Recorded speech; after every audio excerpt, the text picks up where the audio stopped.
Welcome to the Write2Ignite Podcast, where we talk to authors who are writing to ignite the next generation with a heart for the Lord. I'm Kyle Morgan. And I'm Brenda Covert. Now, Brenda, I have a question for you. Who is our guest today? Well, that would be me.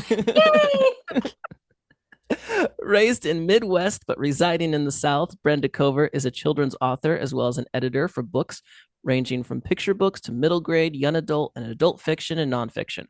Her debut picture book, Meanwhile Back at the Manger, releases November 18th, 2025, and shares the joy of Jesus' birth through a creative retelling. Brenda has written more than 400 short stories for children, along with poems, scripts, and other creative works that have been used in schools and churches. As a member of Write2Ignite, Brenda helps authors as our critique coordinator and enjoys co-hosting the Write2Ignite podcast. When she's not writing or editing, you might find her reading to her grandchildren, planning holiday crafts, or talking to her cats, who are very good listeners. Brenda, welcome to the podcast. Thank you. I'm so honored to be here. you have edited picture books, and now you have a picture book. My first question is, we kind of got into this. I don't remember if we got into it on a podcast or we were just talking, but what is the difference between a picture book story and a magazine story, and how do you know what you have? Well, I will tell you, I have, I've done both. And the difference seems to be that there are not a lot of illustrations required for the magazine story, but you need a lot of action and different scenes for a picture book to have, some exciting illustrations in it. I have written stories before that I really wanted it to be a picture book, but I could look at it and be like, yeah, this is not one that they would read over and over. This is one that you would read in a magazine. So it's just you kind of get intuitive about that after you have written so many. And I would say a lot of magazines they want to have, you're not supposed to actually, do an overt moral of the story, but they want there to be some lesson, subtle though it may be. A picture book sometimes are just for fun, just to Yeah. share information, just to make you laugh. Yeah. That's interesting. I like that repetition thing, because yeah, I don't think I've ever read a magazine story and then wanted to read it again. Yeah, because you got it, you got what you were supposed to get from it, and you moved on. But it wasn't, I don't know. I mean, there's got to be some. Like when I was a kid and we got Sunday school take-home papers, there would be some that to me were exciting, like there was part one and part two, and it was kind of a mystery. Well, that was cool. So maybe that could have been some kind of book. But yeah, for the most part, Yeah. you don't think about those too long. Magazine stories are, they're still good, but they're kind of disposable, where they're, it happened, it's over, whereas my nieces loved Go Dog Go, just over and over. Like it didn't matter how many times we read Go Dog Go, or, you know, Are You My Mother, or some of these other books, it's the No, that's funny because I have a book called Go Jade Go oh, by there you Tony go. Dungy. And Jade is my older granddaughter, and I have read that book to them a million times to where they can about recite it themselves. Yes. Go, Jade, go. So I take it, Meanwhile Back at the Manger was not the first picture book you had ever written. Oh no, I bet it was the first one that I finally got published. So yeah, I've got a stable, you could say, of picture book ideas and scripts that just never got done. So how long did it take to get to sell Meanwhile Back at the Manger? By the time I got it done, which was, let's say, April of 2022. Okay, so it took me 2 years to write it, mainly because I had the idea, I wrote it down a little, and then I procrastinated. I don't know how many other authors are procrastinators, but I definitely am. But there was a master class coming up that was going to tell you how to write the inquiry, the hook, all of that. And so I was like, well, I have to have this book done. So I got the book done so that I could go there and get help with writing, the query. And so after that, I submitted it to Zonder Kids first, and that is because they were there in that master Yeah. class. Because normally I don't think they will take unsolicited manuscripts. So that was the one time they would. So I sent it there. In a month, I heard that they didn't want it, but they did say that it was a clever twist on a classic story, some kind of, they gave me a compliment. So I was like, okay. So I knew Ambassador International, and I was like, okay, well, if I can't get in one of the big ones, I'm going to go for the people I know. And I wasn't sure because I think sometimes they are doing children's books and then sometimes they have enough that they're not, which is probably every publishing house has a limit to what they will do. So I just reached out to ask if they were currently doing children's books, and they asked what it was about and asked me to send it. And I think it took them about 4 months to send me a contract. July, August, September. Yeah, it took 4 months, at which time I thought all hope was lost. Yeah. And then, ta-da, contract. That is the worst part is the waiting. Yeah, because you don't know where it is. You don't know if it's in a slush pile or if they've just thrown it aside, lost it, just didn't have time to answer you because I think a lot of places just don't respond. Yeah. So you never know. Yeah, that's what I've seen. A lot of them are like, if you haven't heard back from us by whatever, then just assume we're not interested. It's like, well, it'd be Yeah, nice and to at that's least sad. I get mean, way back in something. the old days when you didn't have internet and you had to send it by snail mail, you just sent your self-addressed stamped envelope and you would get it back and you would know they didn't want it that way. So it's really hard because I think some places might even take up to a year, depending on how large they are. I think you're going to get a faster answer from a smaller publishing house. Yeah. So this is a unique spin on classic stories. So where did this idea come from and how did you set out going, I'm going to tell a unique story of the birth of Jesus, or did it work, backwards? Like how did that work? Well, coincidentally, I was taking a master class through Write2Ignite, and Laura Sassi was teaching about picture books. Mm. And she told us about 7 different, I don't know if you would say styles of picture books. And one style was the parallel storytelling that is known as Meanwhile Back at the Ranch. Oh, okay. And it was like when she said that, it just like, Meanwhile Back at the Manger. Oh my stars, I have a new idea. And I went to town with it. It's like I was Oh, off to that's the races, but great. it was thanks to Laura, who we've already interviewed her, haven't we? Yes, we have. Yeah, it was great. That's funny. I Yeah, love that. she's awesome. Yeah, so it took me 2 years after that because I had the idea. Of course, they tell you not to share your ideas with other people because then you'll lose your enthusiasm. And I did share, and other people seemed to be excited about it. But then it was like, okay, well now I can procrastinate until I finally couldn't anymore because here came the next master class that was going to help me get further, and that really worked too. So That's the beauty of masterclass and critique groups and all that. It helps you keep accountable. Like, oh, I've got to finish this. Like it's absolutely. And being in a critique group, they are going to ask you if they don't hear about a book for a while, what is yes. happening with your manuscript? Because we I all want the good news. We all want the good yeah. news from our fellow writers. Yeah.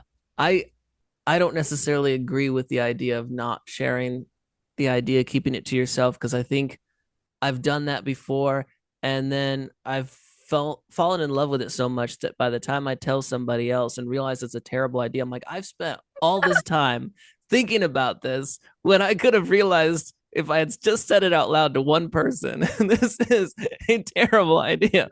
So I share all my ideas now. I test them out. Well, see, I have a different story. When I was in high school, because I was already trying to be a writer back then, but I would have, like, I might have a vivid dream, and I'm like, that's the start of a story. And then so I would write the first couple of pages, share it with my best friend, Joyce Hines. I'm calling you out. And after I did that enough and never finished any of them, she got a little bit testy with me and said, you never finished any of your stories. So I took that as a challenge, but I didn't really finish a story until after I graduated college. So, but I always knew Joyce said I couldn't finish a story because I never did. So I finally finished a few, Yeah, a I few think hundred. yeah, I think I might have three completed stories this entire time. Everything else is started and abandoned halfway or the third of the way. Yeah, that's easy to do, especially, I mean, if your mind's going in so many different directions and you Yes. were working on this, but you just got a new idea and you just got to go with it while the iron's hot. I mean, And this new idea is so much better than the previous idea, and you're not going to get bored. And then you get a new idea that's so much better than this idea. So you've been writing lots of stories. You get this picture book published. You said you've written a lot of other picture books. So what is so special about the picture book format that you love so much? um, it's a quick, easy read, which, if you get a big old novel, can take you hours, maybe days, depending on your limited time. But I would just say I'm a child at heart, and I love illustrations and how things have to be told succinctly. And the humor, it can't be a slow build. And I love reading to, well, I loved reading to my kids. I love reading to my grandchildren. And, a picture book is perfect for that. Although I did read all of the Chronicles of Narnia to my kids when they were young. Yeah. That took a long while, but that was also to kind of get them, you ended a cliffhanger and they really want to know what happened next. So it's encouraging them to read it for themselves instead of waiting for mom because mom is slow.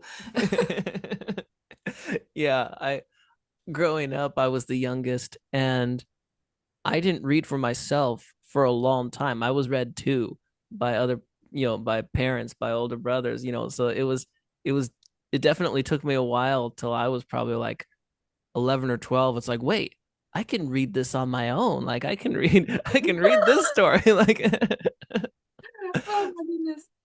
so what is with picture books? What's something about picture book writing that you wish you had known sooner? Because it looks like, from the outside, oh, this is, short, so it'll be easier than writing, It's a not easy. novel. And yeah, it is not easy. Well, and if you go back to the old classic picture books, they had so many more words in them. They were a lot longer, but these days, they want you to keep it down to 500 most of the time. You might get a publisher that will accept 1,000 words, but the more words there are, the smaller the illustrations are going to be, and they want some big, colorful illustrations to, draw the reader in. So I forgot what the question was. What's something that you wish you had known What sooner? I wish I had known sooner, yes. Um, Probably the difference between a magazine short story and a picture book short story. Yeah. Because for the longest, and I mean, and where I got my start in writing was reading comprehensions, which didn't always have to have a lesson, but it had to do with reading and, teaching the children something like sometimes cause and effect thing. There were so many things you had to work into those that um, they probably wouldn't have made a good picture book. Yeah. Even though it was fun because I could do fiction, I could do nonfiction. I pretty much could write with influence whatever I wanted. It was for public schools, so you couldn't get religious or political. Um, and sometimes the owner would ask for something. He would say, teachers have been asking for a certain topic, and it would always Mm, be a hard topic like terrorism. You're like, how do you teach about terrorism to second graders? Just because a second grade teacher asked, what can we yeah. do this for? I think that was for 9/11 day. Yeah. So that was a hard one. Because here we are at 2025, and I was writing more than 20 years ago, but that was, not the picture book kind. Yeah, it's a much harder thing to break into than what it looks like. Like ever unless you're a Well, celebrity, then yeah. then it's easy. Or if you're writing nonfiction, it seems easier to get into nonfiction. And I wrote some nonfiction and I have read nonfiction books that are great. I mean, I love Annette Whipple's, all her different, Yeah. Owl and Spider and everything you ever wanted to know. And my grandkids have loved those books too. But I don't want to write nonfiction. So if you're writing fiction, I mean, oh my stars, you got to study the market. Yeah. Yeah, Figure out it's what a you're looking for. But you still have to have enthusiasm for what you're writing. yeah, that's a good point. I want to switch for a moment to being an editor because you're more than just a picture book author, you're an editor. And so what kind of editing do you do? And can you give us some book titles that you've helped along the way? Oh, if I'd known you were going to do that, I would have printed out my list. I I sh- have, yeah, I should have sent I that have, question. because there are over 100 that have been published Wow. that I edited. And that was, picture books, middle grade, I think maybe a few YA, then otherwise adult fiction, historical fiction, nonfiction. There have been memoirs, Bible study, devotional type things. I've even done one or two cookbooks. They have to be edited too, make sure they're correct. So, So this has kind of been your bread and butter. yeah, since 2002. But I'll just go ahead and tell you my life story. That's In what this 19, podcast is for. yeah. So, my husband and I adopted two children out of the foster care system. Oh, nice. And then when they were 6 and 7, I like to say that he dipped his foot in the river of sin and got swept away by the current. So I had been homeschooling, and now suddenly I was a single parent. And I still wanted to homeschool because I felt like the kids just lost their father. If I sent them to school, they would feel like they just lost me too if they were in school and I was working. So I wanted to work from home. So God would just drop things in my lap where I didn't know where to go or what to do. And people would just like call looking for things. Like one of them was to typeset Mexican restaurant menus. And I Oh. had a minor in Spanish, and they were looking for somebody with a background in Spanish so that you would know you weren't doing anything incorrect in the menus. So, I mean, that just somebody calling me and saying, "Hey, can you do this?" I sure can. So I was, well, in the midst of all the things that my husband did, the house got foreclosed on. Mm. And so we moved, and I mean, the children and I moved. And I was barely scraping by. And so I just told a friend, I need to find more work. I don't know what to do. Next day, she sent me an email that she had received from an online educational supplementary teaching materials company that was looking for teachers who were also writers. And she happened to work in a school office. So that's why she got that. And she was like, "Hey, you might want to try this out." And I was like, "Well, I'm a homeschool teacher and I'm a writer." So at that time I had had a magazine a magazine article published and a poem in Clubhouse Junior. Mm.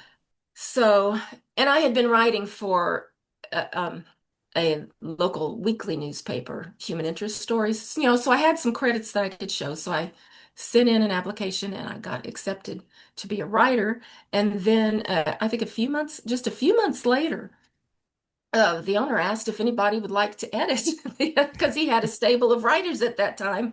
Could anybody edit? Me, I'm right here. So that was in 2002. So I've been editing and writing one way or the other ever since. Wow. That's so cool. If you just send me the list of books later, we'll just put it in the show notes. Okay. That Yeah, way a we lot can. of them are through Ambassador International, but then I also have there've been self-published ones Okay, for nice. other authors. So, I will do anything within reason. I mean, clean. Yeah. Pristine or clean. I Yeah. don't do horror. I do not do erotica. I don't think anybody who writes that will be looking at this podcast Yeah. because we're writing for children here. Exactly. I bet I edit adult, not just children's. But Yeah. I've done a lot of picture books. And so with the editing, can you explain the difference between line editing and developmental editing for those who don't understand the differences? No. I knew, I gave up because I did at one time offer each separately, but I'm gonna do it all, even if you just hired me to do line editing and just look for grammar and punctuation problems. I'm gonna be looking at clarity. I'm gonna be fact checking, because I want it to be the best as possible it can possibly be, and that's just the way I'm wired. I want it all to work, so I can't stop at just grammatical. And I'm not saying that I force, changes on the author. Yeah, I yeah. Anything that's not wrong, it's not a mistake, I put forward to them, what do you think about doing it this way instead? Or hey, this character could be rounded out more, in this way. So, yeah, I pretty much cover everything just because I don't know. God made me that way. Well, and I've always wondered how you would be able to separate that if you're reading something and there's bad grammar, but you're just looking at the storyline, or you're supposed to be just looking at the grammar, but you see the storyline. Like, I don't understand how you could separate the two anyway. Yeah, I don't know how people do that. I can't because now what I will do, like when read it through the first time, it's going to basically be a line edit. I'm Yeah. looking for things that are actually mistakes. And after that, then I'm going back through, and after I've read it all, then I know what the plot is. And I can look for gaps in the plot, or here's some things that I'm not sure how this happened. How did this person get over here? Oh, I had one story one time. It was a murder mystery, and a man got murdered. 2 chapters later, he's working in the office. And it was just a case where the author had, decided to move some scenes around, and she didn't realize that that had happened. So that's the fun part of being an editor when you find something like that that just makes you giggle. That was a twist you did not see coming, That's right. and neither did the author. So, how many manuscripts would you say you edit in a year? Every year is different. I mean, when I was working with Ambassador International, I could have one time I had 7 in a month. Wow. That was hard. But normally it was at least 2 or 3 in a month. So I do less than that now. I just, was it last month or 2 months ago? I just finished a thriller, a fairly clean thriller that took us a year. It was supposed to take 3 months, but the author also wanted to run it by other friends. And so when I would send changes, then he would run it by everybody. And then the story places changed. We, expanded some of the characters, and, there was a lot more than ended up going on, but it took a while because he also had a full-time job. Oh, So, yeah. so that I was excited to finally get done with that one. And I'm working on a different editing project right now. And yeah, I might have done 3 last year. So for editing. Yeah. I also do blogs and, all kinds of. You're always staying busy. Yeah, I'm always working. I'm never twiddling my thumbs wondering what to do next. So, with the editing, especially specifically with picture books, like, what is like the biggest or most common mistake you see with picture book manuscripts that you're just like, oh, not this person too? Like, just that something that all of the listeners could be like, oh, I gotta check my manuscript for that. Yeah. The overuse of the to be verbs. You know, Mm. I was, he was, she was, they were, I am. There are more interesting ways to write sentences, especially if you start with like I did this and you have like a paragraph and 3 of the sentence out of 4 begin with the word I. You've fallen into a rut, and you need to find more creative ways to say what you want to say. Yeah, that kind of repetition isn't good for picture books. And I have it time in picture books, not so much, but in longer works, there are times where I will ask my my word program, how many times was this word used? And then I'll tell the author, okay, you used this specific word 152 times. Yes. So I changed a few. The word for me is that. I used the word that so many times in my writing. And once, yeah, I did the word search and I just highlighted all the times I used the word that. I was like, oh no. Yeah, it's like the doing the word search on yourself is a great idea Yeah. to see where you can. be a little more creative with the language. I was giving one of the ladies in my critique group a hard time because I said, in this chapter, you have 20 exclamation points or something like that. I'm Oh like, no, not the exclamation points. I'm actually an editor that loves exclamation do you? points. Yeah, I have to tone it down a little bit because there's some people that are like, don't ever use them. But I'm sorry, children Children live the love exclamation point live. yes. So If you listen to a kid talk, they are like every sentence is with an exclamation point. absolutely. So, so I like them. I will prevent somebody from overdoing it if I can, but I Yeah. would never mark all of them out. Yeah. Is there a how-to book or any kind of book you would recommend that helped you write picture books? Way back in the old days, the old days before being on the internet all the time, I know I had some, but lately I've really been relying on the master classes. It's when we started that in September of 2020. So we had one in 2020, two in 21, two in 22, two in 23, two in 24. We just had two. Okay, so that's 11 master classes. They weren't all on picture books, but several of them were, and they were all on writing. So that has done more for me than an actual dry, I shouldn't say that, a We'll dry edit that how-to part out. manual. No, Yeah, that it's makes not, I'm not sense. naming any names because I can't think of any, but I Yeah. just know. Yeah, and that's why I was asking because I was like, I can't, there's a lot of how-to books on writing, but I really couldn't think of one that's like an industry standard of picture books. I really couldn't think. Yeah. And honestly, I'm going to say for picture books, instead of reading about how to write them, you need to read the picture books. Yeah. You need to read the classics to see what it used to be, and then you need to read the new books to see how it has changed. Because if you only have in your mind, when you were a kid, you loved Blueberries for Sal and books like that, you try to write that, you're not gonna get anything published because it's going to be too long. Yeah. And yeah, because I'm surprised. And I've tried to read some of those longer books to the kids, and I'm like, wow, there's so many words. I'm not getting to turn the page. They just want to turn the page, and I'm Yes. not there yet. So you need to look at the award winners and, just see what is being done. And I think that would give you a more rounded education, seeing Yeah. what's actually been written and been chosen to be published. Yeah. Look at the competition and not what people are telling you how to write it. Just look at what is being written. All right. Or Well, take a master class. yeah.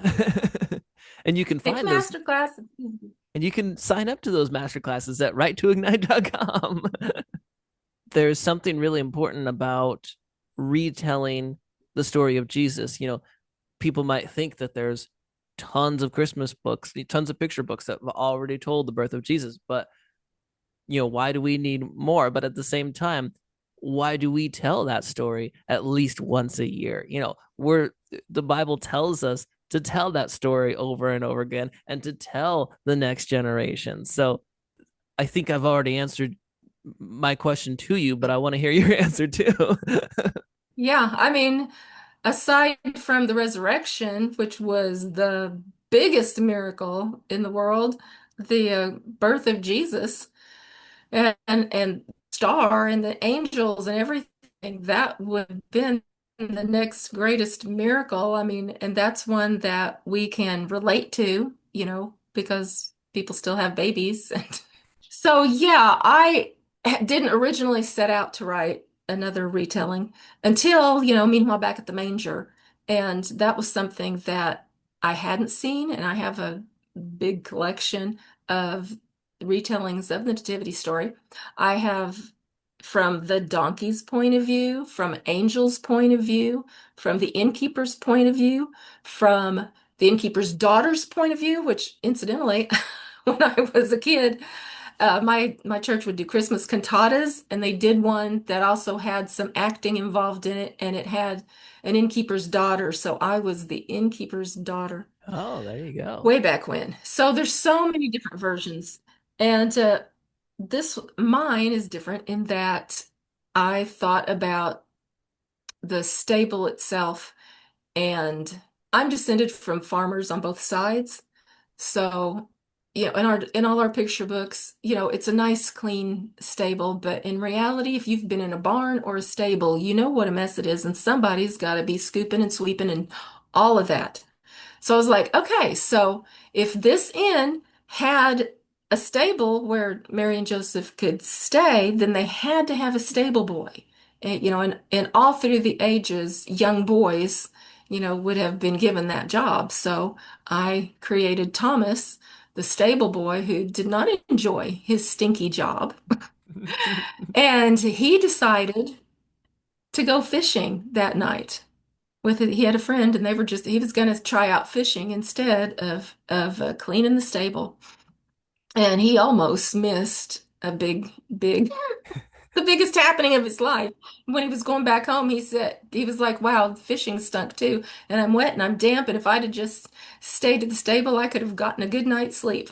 And the joke is on him because he would not, because came back and thought they were having a party. Yeah. But so that mine is different in that it's got more action because I've got a little boy. A lot of Christmas books are very, very quiet.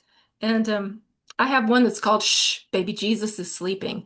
And I read that so many times as a bedtime story to my granddaughters, not just at Christmas, but all year round.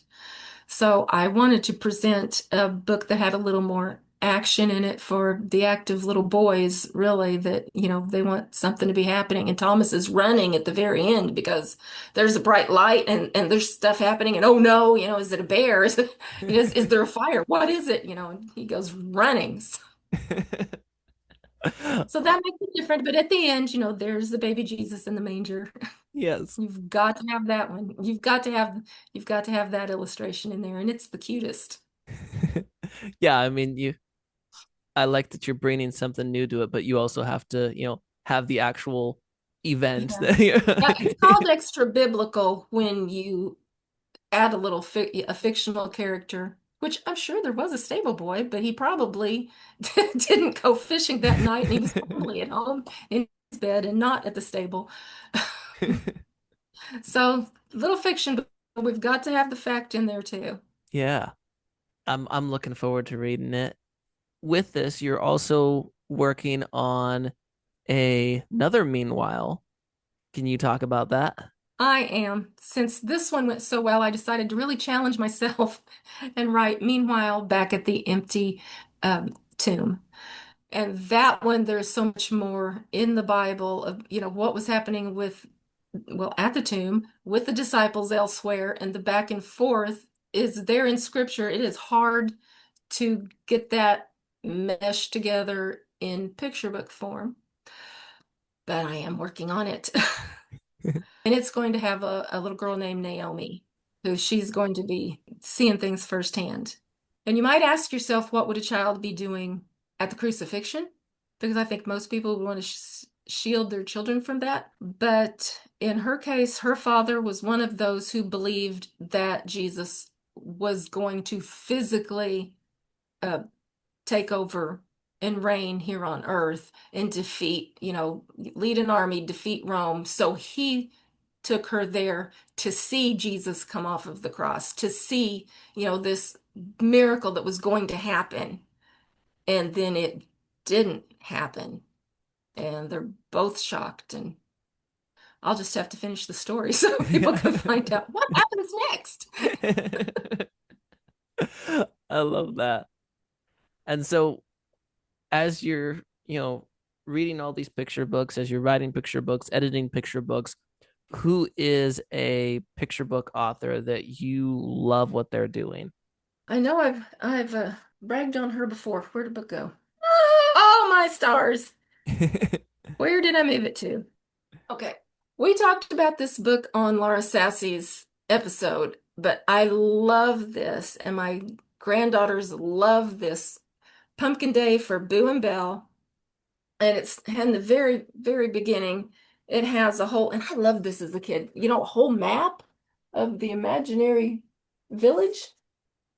Can you see that? Yeah. And so my older daughter who is learning to read, she's reading the names of the lanes and and the pumpkin patch and all of that.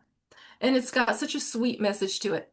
And I know I probably said that last time because it had a surprise at the end. You think you know how it's going to end, and it takes it one step further. Laura is so good at that. And then I have one more. I love, it's just, we're talking about now, we're talking Christmas. I mean, I love any holiday, but this is Christmas book is called Mouse's Christmas Gift, and this one is by Mindy Baker. Oh yeah. And I love the illustrations. I love the story. It's about a small village where people don't have much, but a little mouse who is worried about things not going right for Christmas because the preacher is sick and he didn't get so the nativity is not out. So the little mouse drags the nativity out. And then people start noticing things. And and like one by one somebody does something else nice and the next thing you know you have a church full of people on Christmas Eve. And no preacher because he's sick, but he does come in to see what's going on. And the people have just started, like having their own service. So it's awesome. But the other thing in here, I'm looking through this book because I have to show you this page. Okay. This page right here with these two little girls, they look like my two granddaughters. So I love to read this book because look, you're in this story. And That's they're so like, well, that's cool. not really us. Yeah, here they are sitting at the front of the Oh yeah. church, like right there. So I love the illustrations and I love the story. I love the message because this is a Christmas, but it's not a Christmas about getting gifts because it is a Christmas, about worshiping the newborn King. And is it Mindy Baker? Isn't she part of Write2Ignite? Yes, I think she blogs for us occasionally. Okay, yeah. I knew that name sounded familiar. What is your favorite Christmas memory or tradition? So if I could go from my childhood, what I really miss is the big Christmas gatherings. As a child, I'm gonna say that I couldn't wait for the anticipation was killing me to get to the presents. But now when I look back, and it was like all the family there sitting around the room and all of us having a feast and the laughter and things that were going on, that was awesome. I don't have very much family left now, so that's a good memory. One thing that we do and have done, well, even before the kids were born, there is a hotel that has a festival of trees every year Yeah. where organizations come in and decorate trees in all different ways, and it's just all around the lobby and upstairs and downstairs, so you can go there with your family. And what we like to do is to pick our favorite tree that has some really pretty empty rack packages underneath and hold them up and take pictures. Here's our Christmas picture. Look at this. And the kids always love to, run through and pick out what their favorite tree is. and y- So and your family does something too with elves or something, isn't it? yes. Yeah, my daughter is Jasmine Jingletoes, and she has been able to go to a couple of classrooms in the past just to sing and instead of being Santa, who some kids are scared of the big man with the Mm. booming ho ho ho. So, but she's a lot of fun, and they love her jingle toes because she has boots with curly toes and a bell hanging at the end. So she does that and she'll do some videos. And we have a local gift shop that we love so much that we always do Christmas in July with them.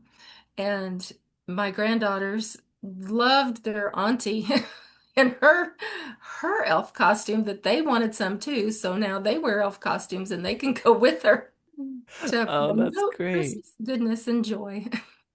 Well, see, you were just you were a perfect fit to write a Christmas picture book. Absolutely. It's my favorite holiday. Well, thank you so much for doing this, Brenda. You're welcome. Phew, I survived. You survived. Brenda was gracious enough to offer a special kind of giveaway. Brenda is giving away a free critique of one picture book manuscript. And here is how you enter. Email us at info.write2ignite@gmail.com. That's info.write2ignite@gmail.com. Or you can comment on this blog post. Meanwhile, Back at the Manger is available from November 18th on. So you can pre-order Mhm. it even before that on Amazon, Barnes and Noble, Ambassador International, probably local bookstores, just about everywhere, right? Yeah, as far as I know. I mean, I'm assuming the Barnes and Noble will actually have physical books in there, but if not, they do have it available online. Well, Brenda, thank you so much for doing this, and thank you so much for listening. And I hope you will tune into the next episode. In the meantime, keep writing and igniting those hearts for the Lord.